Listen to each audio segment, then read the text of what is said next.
ونؤمن به ونتوكل عليه ونعوذ بالله من شرور أنفسنا ومن سيئات أعمالنا من يهده الله فلا مضل له ومن يضلله فلا هادي له ونشهد أن لا إله إلا الله وحده لا شريك له ونشهد أن سيدنا ونبينا ومولانا محمدا عبده ورسوله أرسله الله تعالى إلى كافة الناس بشيرا ونذيرا أما بعد فإن أصدق الحديث كتاب الله وخير الهدي هدي محمد صلى الله عليه وسلم وشر الأمور محدثاتها وكل محدثة بدعة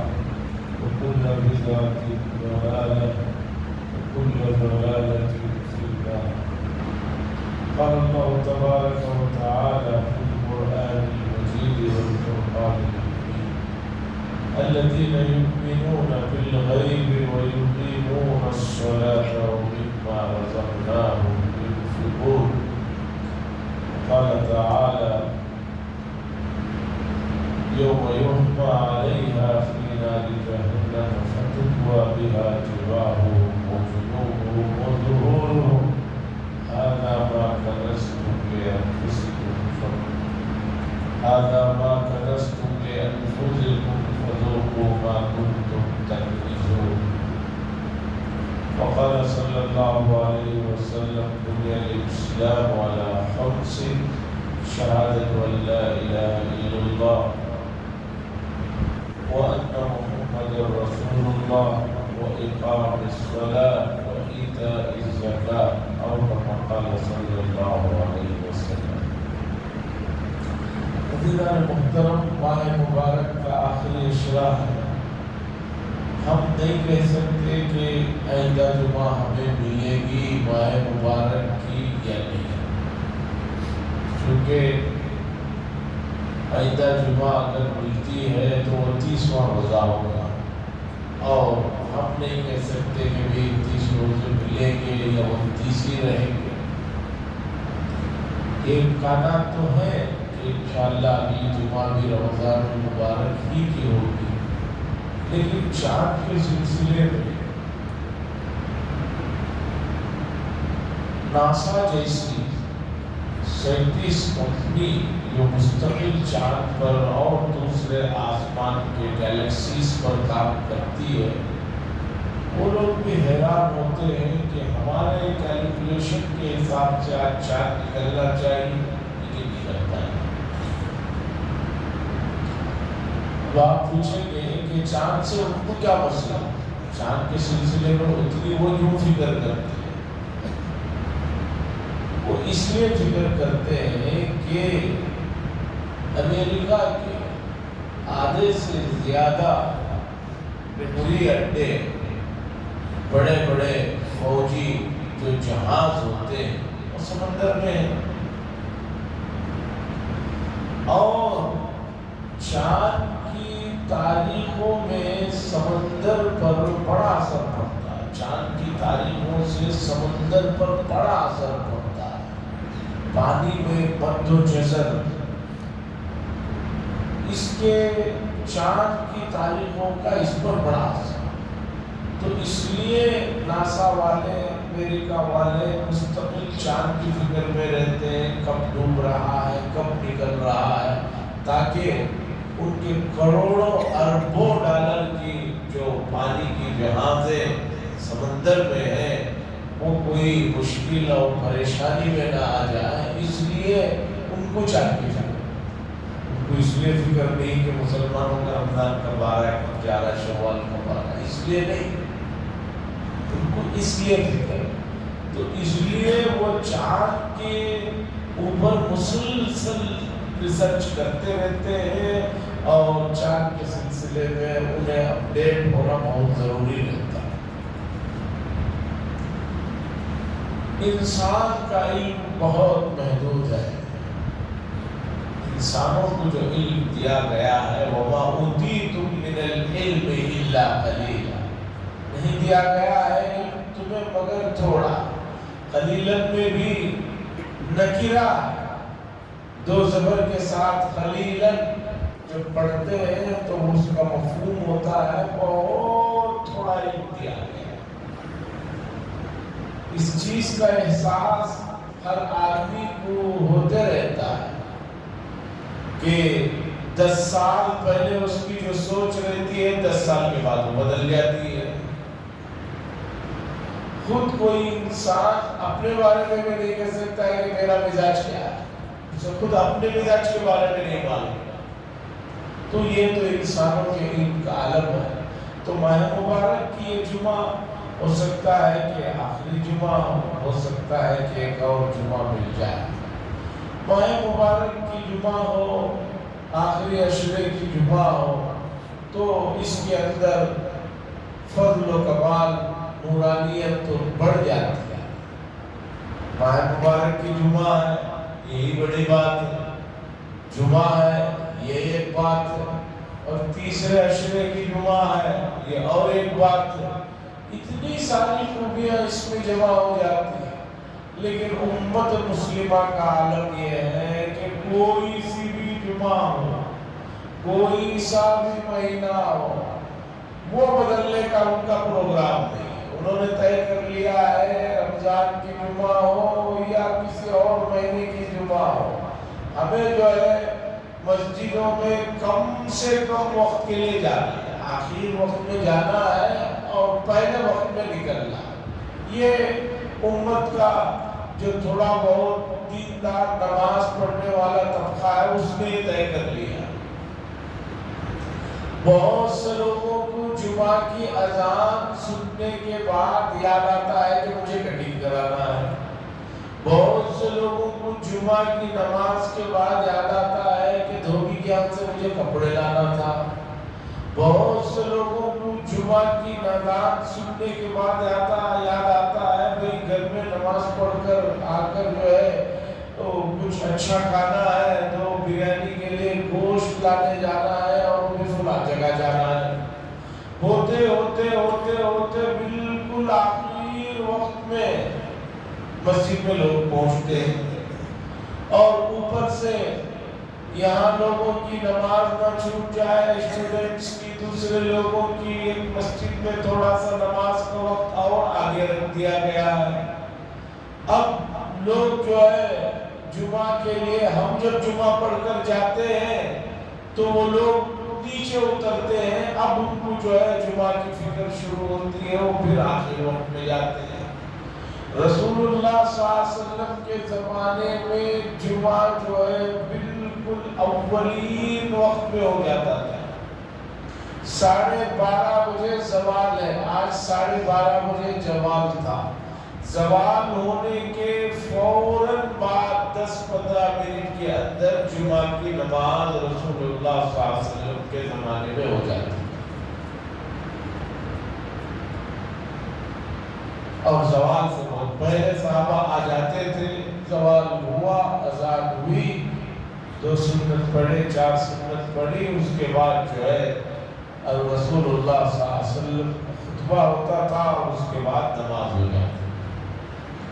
دارالعلوم میں ان کے بڑے مفتی صاحب گزرے، حضرت مولانا مفتی سعید احمد صاحب پالنپوری قدس سرہ. وہ جب بھی بنگلور آتے تو یہ کہتے کہ بھی بنگلور والوں نے جمعہ کی نماز جو 1:30-2 بجے جو رکھی ہے، یہ اسے بدلو.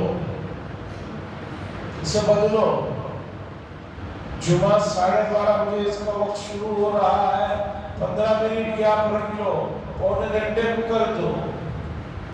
یہ جو 2 بجے، 1:30 بجے، 2:15 بجے، کہیں 3 بجے، 3:30 بجے، اور لگ رہا آگے چل کر اثر کو ملا کے ساتھ میں رکھنا پڑے گا کہ جو بھی آؤ ایک ہی ساتھ پڑھ لو تاکہ کسی کی جمعہ نہ چھوٹے. اور ایسا بھی لوگ سوچ سکتے ہیں. بعض لوگ جو ہے مستقل دین کے سلسلے میں اپنے دماغ کو لگاتے رہتے ہیں. حضرت مولانا سید ابوالحسن علی حسینی قدس سرہ کی ایک کتاب ہے 2 مہینے امریکہ میں. حضرت پہلی مرتبہ جب امریکہ گئے تھے 1980 یا اس سے پہلے یا آس پاس کی بات ہے، وہاں سے واپس آنے کے بعد حضرت نے کتاب لکھا. تو حضرت نے اس کتاب میں لکھا کہ حضرت سے بہت سے مسلمان تعلیم یافتہ انجینئرز، ڈاکٹرز اور بڑے بڑے لوگ مل کر حضرت سے کہنے لگے کہ حضرت ہم آپ کے پاس ایک مسئلہ لے کر آئے ہیں، اگر آپ اس پر توجہ دیں تو حل کر دیجیے. حضرت نے کہا بھئی اتنے سارے لوگ آئے ہیں تو کوئی بڑا ہی مسئلہ ہو. کہا بڑا مسئلہ کچھ نہیں ہے، یہاں ہم لوگ امریکہ میں رہتے ہیں، ہم لوگوں کو جمعہ کے دن چھٹی نہیں ہے.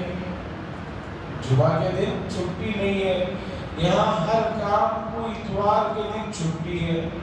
ہم آپ کے پاس یہ مسئلہ لے کر آئے ہیں، یہ جو جمعہ کی نماز ہے آپ اسے سنڈے کو ٹرانسفر کر دیجیے، ہم سنڈے کے دن پڑھ لیں گے. حضرت نے لکھا کہ کیا کہیں، بھولے پن کیوں کہیں یا بیوقوفی کیوں کہیں کہ لوگوں نے جمعہ کی نماز کو آ کر بلا تکلف کہہ رہے ہیں سنڈے کے دن شفٹ کر لیجیے. حضرت پورے لوگ پڑھیں گے سنڈے کو. جمعہ کو ذرا پریشانی ہوتی ہے، آنے جانے بھاگنا پڑتا ہے. جانتے ہیں گزشتہ شریعتیں کیوں برباد ہوئی؟ عیسائیوں میں بھی روزے کا تصور ہے، ان کے یہاں بھی 30 روزے تھے، لیکن ہوا کیا؟ رمضان کبھی دسمبر میں آ رہا ہے، کبھی دوسرے مہینے میں آ رہا ہے، مارچ میں آ رہا ہے، اپریل میں آ رہا ہے، تو گرمیوں میں آیا ہے تو بڑا مسئلہ ہو جاتا تھا. عیسائی لوگوں نے آ کر ان کے جو پادری ہوتے ہیں ان سے کہا کہ گرمیوں میں روزہ بڑا مشکل ہے، آپ ایسا کیجئے روزوں کو ٹھنڈ کے مہینے میں نومبر میں فکس کر دیجئے، دسمبر میں فکس کر دیجئے. اب ہاں 30 جو روزے ہیں اس کے بجائے 10 روزے اور بڑھا دیجئے، ہم اور 10 روزے لیں گے. پادریوں نے بھی دیکھا کہ بھی اتنے سارے لوگ آئے ہیں، اتنے سارے لوگوں کو ناراض بھی نہیں کر سکتے. انہوں نے کہا ٹھیک ہے بھائی، اب آئندہ سال سے ہمارے روزے سردی کا جو مہینہ ہوگا جس ملک میں اسی میں آئے گا، لیکن 30 کی بجائے 40 ہوں گے. پھر اس کے بعد ان کے بادشاہ کی کوئی بیماری لاحق ہوگی تو پادریوں نے کہا کہ بھئی بادشاہ کی زندگی بہت ضروری ہے، ان کی سلامتی کے لیے ہم لوگوں نے ڈیسائیڈ کیا ہے یہ اگر اچھے ہو جاتے ہیں تو آئندہ سال جو ہے ہم 40 کے بجائے 50 روزے رکھیں گے. اب ساتھ میں جو وزیر تھے دوسرے تھے ان کو بھی بادشاہ کو خوش کرنا ضروری تھا، انہوں نے کہا ٹھیک ہے 50 کر لیتے. اس طرح کرتے کرتے 60 روزے کر دیا. مولانا سید ابوالحسن علی حسینی صاحب کی ایک کتاب ہے ارکان اربع. حضرت نے لکھا ہے کہ میں نے قرآن کا 9 مطالعہ کیا، نماز، روزہ، زکوٰۃ، حج کے سلسلے میں ایک کتاب ہے. اربع کہتے ہیں چار چیزوں کو. تو 4 جو ارکان ہیں اسلام کے، جس میں نماز ہے، روزہ ہے، زکوٰۃ ہے، حج ہے، اس پر حضرت نے کتاب لکھی، اس میں یہ تمام تفصیلات لکھی. تو عزیزان گرامی، امت محمدیہ بھی یہ سوچ رہی ہے کہ بھئی ان کو بھی اسی طرح کی ڈسکاؤنٹ اور تخفیضات دیے جائیں جس طرح پہلی شریعتوں میں دے کر پہلی شریعتیں تباہ و برباد ہوئی. لیکن یاد رکھیے یہ شریعت قیامت تک کی رہنمائی کے لیے اللہ نے بھیجا ہے. اس شریعت میں کسی بھی قسم کی تبدیلی نہیں ہوگی، چاہے کتنے بھی لوگ کتنے بھی زور لگا لیں، کتنی بھی کوششیں کر لے اس میں کسی بھی طرح کی کوئی تبدیلی نہیں ہوگی۔ ایسا نہیں ہو سکتا کہ پھر گرمیوں میں فجر کی نماز ذرا جلدی رہتی ہے 5 بجے رہتی ہے، کوئی کہے کہ حضرت فجر کی نماز ذرا بہت جلدی ہے اور گرمیوں میں رات میں ویسے بھی نیند نہیں آتی ہے، تو گرمیوں کا عالم اوپر سے مچھروں کی جو ہے ستم فرمائیاں، ایسا کیوں نہ کرے حضرت کی جو ہے فجر کی نماز کو 7-8 بجے رکھ دیں اور 4 رکعت کی جگہ 6 رکعت رکھ لیجیے، 2 رکعت ایکسٹرا پڑھ ہی لیں گے۔ ایسا نہیں ہے۔ یہ جو قوانین ہیں یہ اللہ تبارک و تعالیٰ نے ہمیں دیے ہیں اور ان قوانین پر اسی طرح عمل ہوا ہے اور اسی طرح عمل ہوتا رہے گا، اس میں کسی بھی قسم کی تبدیلی نہیں۔ 1450 سال کے دور میں کبھی ایسا نہیں ہوا کہ کسی نے آیا اور کہا ہو کہ بھئی یہ 3 رکعت کیا ہے، مغرب کی نماز اسے 4 کر دیتے ہیں۔ کبھی ایسا نہیں ہوا کہ وتر کی نماز 3 رکعت ہے، رمضان میں زیادہ پڑھنے کا زیادہ ثواب ہے، حضرت 1 رکعت اور بڑھا دو 4 کر لیتے، ایسا نہیں ہوا ہے، نہ ہوگا۔ بلکہ شریعت نے کہا کوئی آدمی افطار کا وقت ہونے کے بعد صرف اس لیے روزہ نہیں کھولتا کہ 5-10 منٹ آدھا گھنٹہ اور زیادہ میں ذرا روزے کو لمبا کر لوں گا تاکہ ثواب زیادہ ملے، حدیث نے بتایا یہ جائز نہیں ہے، بلکہ ثواب تمہارا الٹا ختم ہو جائے۔ بعض لوگ کرتے ہیں گھروں میں مائیں بہنیں کرتے، اذان کا وقت ہو گیا دعا پڑھا دی گئی پھر بھی کہتے نہیں ہم ذرا اور لمبا کر رہے ہیں روزے کو زیادہ ثواب ملے۔ نہیں، اتنی عقل مت خرچ کیجیے۔ افطار کا وقت ہوا، حدیث میں حکم ہے کہ فوراً افطار کرنا چاہیے۔ سحری کا وقت ہے، آخر کے 5 منٹ احتیاط چھوڑ کر تب تک سحری کرنا افضل۔ بعض لوگ رات میں 12 بجے ہی سحری کر لیتے ہیں اور سمجھتے ہیں ہم لمبا روزہ رکھ رہے ہیں، یہ لمبا نہیں ہے۔ جو چیز بھی خلاف سنت ہوگی وہ کتنی بھی قیمتی ہو اسے مردود کر کے پھینک دیا جائے۔ اصل بات آپ خوش ہو کر جو ہے نوافل پڑھنے لگے، جائز نہیں ہے۔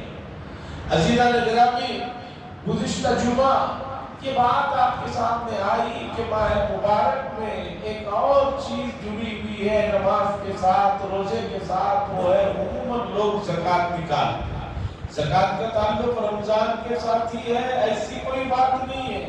کوئی آدمی غیر رمضان میں بھی اس کے پاس زکوٰۃ فرض ہوتی ہے تو چاہیے کہ پہلی فرصت میں عطا کرے، اور زکوٰۃ کا جو نظام اللہ نے بنایا اور اس کی تفصیلات رسول اللہ صلی اللہ علیہ وسلم نے جو مکمل طریقے پر پن ٹو پن ہمیں دی ہے، اس پر اگر صحیح معنوں میں عمل ہو جائے، یقین مانیے کہ دنیا میں امت مسلمہ کا کوئی فرد غریب نہیں رہے گا، کوئی فرد محتاج نہیں رہے گا، کوئی فرد مسکین نہیں رہے گا، کوئی فرد جو ہے لاچار اور لاوارث نہیں رہے گا۔ حضرات، اسلام بڑا مرتب، منظم اور بہت ہی ایسا مذہب ہے کہ جس میں کسی بھی انسان کو اپنے اختیار سے، اپنی چوائس سے کہ تم اپنے حساب سے اسلام کے اس مسئلے پر عمل کرو، ایسی اجازت نہیں دی گئی ہے۔ اللہ کو یاد کرنے کا طریقہ نماز ہے، تو اس میں یہ چوائس نہیں دی گئی ہے کہ بھئی جسے جس طرح یاد کرنا چاہے وہ آ کر اس طرح پڑھ لے۔ نہیں، جماعت کے ساتھ، تکبیر اولیٰ کے ساتھ، امام کے پیچھے نماز پڑھنے کا حکم کیوں دیا گیا؟ اس لیے کہ دنیا میں وہی قومیں کامیاب ہوتی ہیں جن کے اندر ڈسپلن ہوتا ہے، جن کی زندگیوں میں ترتیب ہوتی ہے، تنظیم ہوتی ہے، مرتب ہوتے ہیں۔ اور جو قوموں کے اندر ڈسپلن نہیں ہوتا، ترتیب اور تنظیم اور جو ہے منظم نہیں ہوتے، وہ قوم آخرت تو چھوڑیے دنیا میں بھی کامیاب نہیں ہوتی۔ قرآن مجید نے 28ویں پارے میں بتایا جنگی حالت میں بھی کأنہم بنیان مرصوص، لوگوں سبوں کو ایسے بناؤ جیسے سیس سے پگھلائی ہوئی سفید۔ یہ کیا ہے؟ یہ تنظیم ہے، یہ ڈسپلن ہے، یہ ترتیب ہے۔ زکوٰۃ کے سلسلے میں بھی یہی ترتیب ہے، تنظیم ہے کہ بھئی اتنے پرسنٹ نکالو، اور نکالنے کے بعد اس کے مستحق لوگوں تک پہنچاؤ۔ اصل میں زکوٰۃ میں اصول تو یہ تھا کہ اگر اسلامی حکومت ہے تو جو ہے پورے لوگ زکوٰۃ نکال کر بیت المال کو دے دے، خود سے کسی کو دینے کی ضرورت نہیں ہے۔ زکوٰۃ کا اصل اصول یہ ہے کہ اگر اسلامی شریعہ اور بیت المال ہے، اسلامی حکومت ہے، تو پورا امیر المومنین کے پاس ہر آدمی اپنے زکوٰۃ کی رقم کو جمع کرتے۔ اب وہاں سے زکوٰۃ جو ہے وہ منظم طریقے پر لوگوں پر تقسیم ہو اور لوگوں تک جو ہے اس کی چیزیں پہنچائی جائے۔ لیکن ہم جس جگہ جی رہے ہیں یہاں اس طرح کا مسئلہ نہیں ہے، حتیٰ کہ بعض وہ ممالک جو اپنے آپ کو اسلامی ملک کہتے ہیں، مسلمان کنٹریز کہتے ہیں، وہاں بھی یہ ترتیب نہیں ہے۔ اسی لیے وہاں بھی لوگوں کے زندگیوں میں بہت زیادہ فرق دیکھنے کو ملے گا کہ ایک آدمی ارب پتی ہے اور ایک آدمی جو ہے اسے جو ہے دوپہر کا کھانا کھا رہا ہے تو شام کے کھانے کا اس کے پاس انتظام نہیں۔ کَيْ لَا يَكُونَ دُولَةٌ بَيْنَ الْأَغْنِيَاءِ مِنْكُمْ۔ آپ دیکھیے کہ جو لوگ یورپ اور امریکہ کے نظام کی تعریف کرتے ہیں، آپ کو معلوم ہونا چاہیے پوری دنیا کی کل آبادی کا 80 سے زیادہ پرسنٹیج حصہ جو ہے 100 سے بھی کم لوگوں کے ہاتھ میں ہے۔ 8.5 ارب کی آبادی ہے، 8 ارب تو مان کے چلیے، 8 ارب آبادی میں 100 لوگوں کو آپ نکالیں گے تو پوری دنیا کی آمدنی کا، پوری دنیا کی دولت کا 80% حصہ ان 100 لوگوں کے پاس ہے۔ باقی کے 8 ارب جو لوگ ہیں ان میں تقریباً 3 ارب لوگ تو سطح غربت سے نیچے زندگی جی رہے ہیں۔ صحیح پینے کا پانی میسر نہیں ہے۔ عزیزان گرامی، ہم دیکھتے ہیں کہ مسلمانوں کی جو حکومت رہی، خلافت راشدہ کا زمانہ ہے، حضرت شیخین کا زمانہ، حضرت عثمان، حضرت علی، اس کے بعد کے جو زمانے ہیں، ان زمانوں کی تاریخ کو اٹھا کر دیکھیے، ان زمانوں کی تاریخ کو اٹھا کر دیکھیے کہ غربت کا یہ نظام جو اس وقت دنیا میں چل رہا ہے آپ کو نظر نہیں آئے۔ کیوں؟ اس لیے کہ زکوٰۃ کا صحیح مصرف اور زکوٰۃ کو صحیح معنوں میں خرچ کرنے کا جو نظام اور سسٹم اللہ نے دیا، اس سسٹم پر مسلمان حکمرانوں نے کام کر کے دکھایا تو اس کا رزلٹ یہ نکلا کہ دنیا میں غربت کا خاتمہ ہو گیا۔ آج وہ نظام کو لوگ جو ہے دور سے دیکھ کر سمجھتے ہیں کہ وہ جنگل کا نظام تھا۔ جنگل کا نظام نہیں تھا، حقیقی نظام تھا جس نے پوری دنیا کو خوشحال کر کے رکھا۔ لوگ ہمارے ملک کی مثال لیجئے، ہمارے ملک میں مغلیہ سلطنت کے زوال کے وقت کے بھی حالات اٹھا کر پڑھیے کہ ملک کا جو جی ڈی پی تھا دنیا کا سب سے بہترین جو ہے وہ جی ڈی پی مانا جاتا ہے۔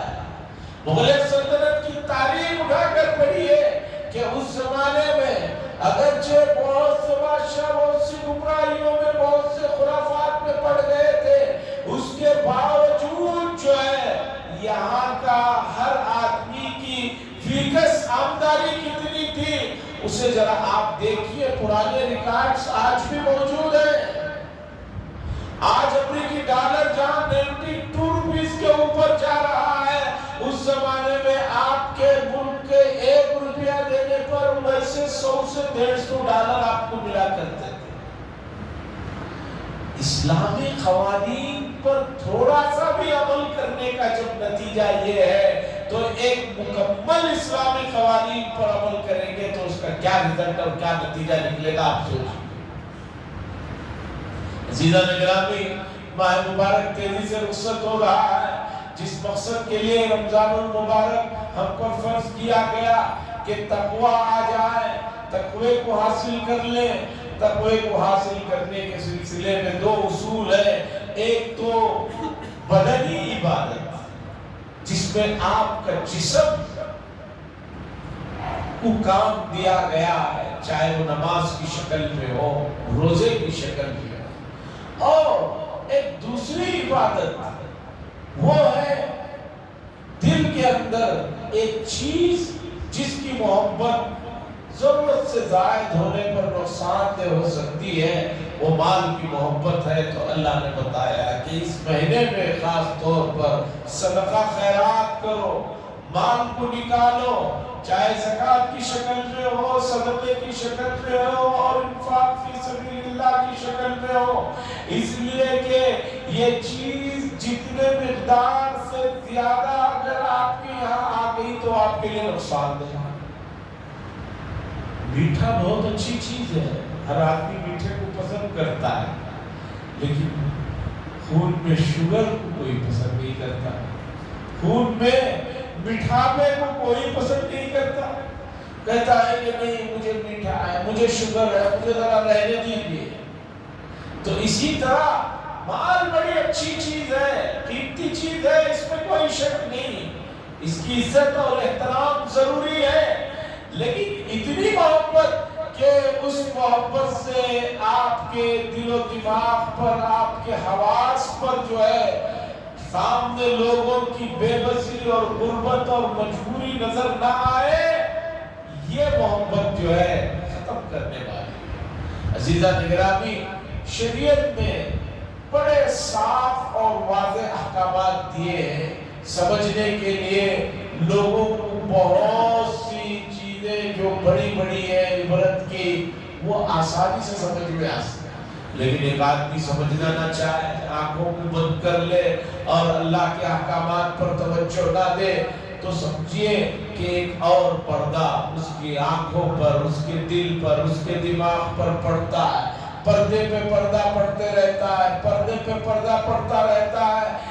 یہاں تک کہ سب سے آخری بدترین درجہ یہ ہے کہ آدمی کو اپنے تمام برے کام اچھے معلوم ہونے لگتے ہیں۔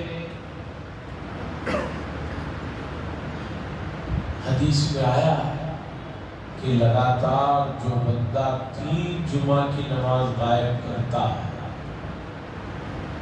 کوئی مجبوری نہیں، کوئی عذر نہیں ہے، کوئی مسئلہ نہیں ہے، لیکن جمعہ کی بھی نماز 3 لگاتار غائب کرتا ہے تو اب اس کے دل پر ایک پردہ ایسا پڑ جاتا ہے جس کے بعد اسے کوئی بھی اچھی چیز اچھی نہیں لگتی۔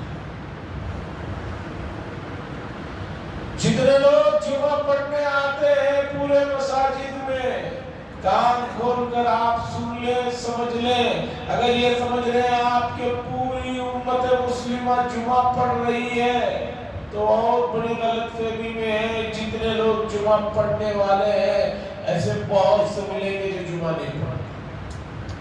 میں ذاتی طور پر جانتا ہوں، ان کو کہتے ہوئے رہتا ہوں، ارے بھائی کم از کم جمعہ پڑھ لو، جمعہ پڑھ لو۔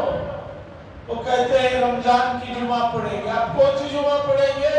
ہو سکتا ہے کہ 29 کو چاند نظر آ جائے تو جو ہے آئندہ جمعہ بھی نہیں ملے گی، آئندہ جمعہ عید ہو سکتی ہے۔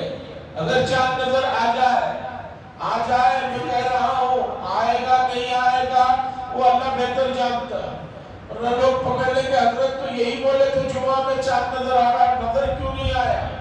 نظر آ سکتا ہے، نہیں آ سکتا، وہ اللہ بہتر جانتے ہیں۔ تو عزیزان گرامی، یہ جو جمعہ ہے اور یہ جو تاریخ ہے بالکل آخری ایام ہے، اس میں زکوٰۃ کے سلسلے میں مکمل طریقے پر نصاب کا حساب کتاب لگا کر اس سے کچھ زیادہ ہی دینا چاہیے۔ جتنی زکوٰۃ فرض ہو رہی ہے بالکل جو ہے ایک ایک پیسہ نہیں، کچھ زکوٰۃ زیادہ ہی نکالنا چاہیے۔ اور اس کے علاوہ بھی اگر آپ کے سامنے کوئی ضرورت مند آ جائے صدقہ خیرات بھی کرنا چاہیے جو زکوٰۃ سے ہٹ کر۔ اس کے علاوہ یہ مہینے میں آپ دیکھتے ہیں کچھ لوگ ہیں جو سید ہیں، ہاشمی خاندان سے ہیں، ضرورت مند ہیں، زکوٰۃ نہیں دے سکتے، آپ اپنے ان پیسوں میں سے دیجئے، انشاءاللہ اس کا بہت بڑا اجر و ثواب ہے۔ اور تلاش کیجئے کون ضرورت مند ہے، کون حقیقی معنی میں زکوٰۃ کا مستحق ہے۔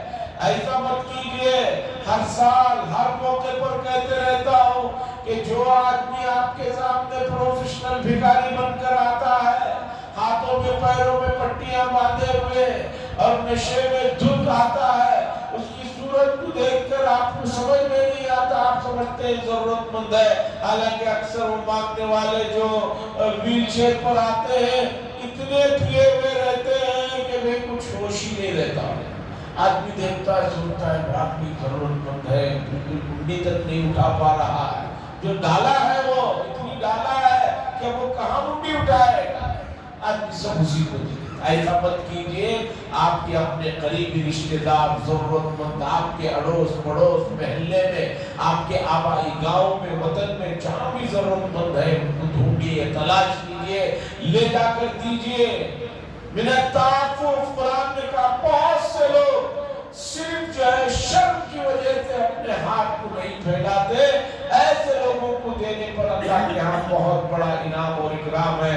اللہ سے دعا فرمائے اللہ تبارک و تعالی جو ماہ مبارک کا باقی حصہ رہ گیا ہے جس میں ابھی 3 تاخراتیں بھی باقی ہیں، ہمیں اس میں صحیح معنوں میں عبادت کرنے کی توفیق نصیب فرمائے۔